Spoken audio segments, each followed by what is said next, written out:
आखिर कुंभकर्ण के सो जाने के बाद रावण उसकी पत्नी के साथ क्या करता था और क्यों कुंभकर्ण प्रभु श्री राम के साथ युद्ध नहीं करना चाहता था, चलिए जानते हैं रामायण के सबसे शक्तिशाली योद्धा कुंभकर्ण से जुड़ी कुछ खास और रोचक बातें जो कोई नहीं जानता। दोस्तों, यह बात तो आप सभी जानते होंगे कि कुंभकर्ण को ब्रह्मा जी ने दिया था 6 महीने सोने का वरदान। दोस्तों, बात उस समय की है जब रावण, विभीषण और कुंभकर्ण तीनों भाई ब्रह्मा जी को प्रसन्न करने के लिए कठोर तपस्या कर रहे थे। तीनों भाइयों के कठोर तपस्या से प्रसन्न होकर ब्रह्मा जी ने उनके सामने प्रकट होकर उन्हें वरदान दिया और रावण और विभीषण को उनकी इच्छानुसार उनके वरदान देकर कुंभकर्ण के पास पहुंचे। पहले तो ब्रह्मा जी कुंभकर्ण को वरदान देने से बहुत चिंतित थे। ब्रह्मा जी की चिंता का कारण यह था कि यदि कुंभकर्ण हर रोज भरपेट भोजन करेगा तो जल्द ही पूरी सृष्टि नष्ट हो जाएगी। इसी कारण से ब्रह्मदेव ने कुंभकर्ण के वरदान मांगने से पहले ही देवी सरस्वती के द्वारा कुंभकर्ण की बुद्धि को भ्रमित करा दिया, जिससे कुंभकर्ण जो चाहता था वह ना मांग सका। माँ सरस्वती आके कुंभकर्ण की जीभ में बैठ गई और इसी मतिभ्रम के कारण कुंभकर्ण ने 6 माह तक सोने का वरदान मांग लिया।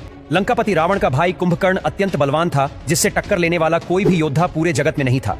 दोस्तों, क्या आपको पता है कि एक समय ऐसा भी था जब कुंभकर्ण अपने भाई रावण से लड़ पड़ा था? जी हाँ, बात उस समय की है जब लंकापति रावण द्वारा माता सीता के हरण के बाद प्रभु श्री राम अपने वानर सेना सहित लंका पहुंच गए थे। उस समय तक कुंभकर्ण लंका में सो रहा था जब प्रभु श्री राम के युद्ध के उपरांत रावण के कई महारथी और वीर योद्धा मारे जा चुके थे। कितने प्रकार के प्रयत्नों के बाद जब कुंभकर्ण अपनी नींद से जागा तो उसे मालूम हुआ कि बड़े भाई रावण ने सीता का हरण कर लिया है। कुंभकर्ण दुखी होकर अपने भाई रावण से बोला कि मूर्ख, तूने जगत जननी सीता का हरण किया है और अब तू अपना कल्याण चाहता है। इसके बाद कुंभकर्ण ने अपने भाई रावण को कई बार मनाने की कोशिश की, लेकिन रावण नहीं माना। दोस्तों, क्या आपको पता है कि कुंभकर्ण युद्ध के लिए तैयार नहीं था, लेकिन रावण का मान रखने के लिए ही वह युद्ध में गया। जब कुंभकर्ण के समझाने पर रावण प्रभु श्री राम से युद्ध नहीं करने की बात को नहीं माना तो कुंभकर्ण ने अपने बड़े भाई रावण का मान रखते हुए युद्ध के लिए तैयार हो गए।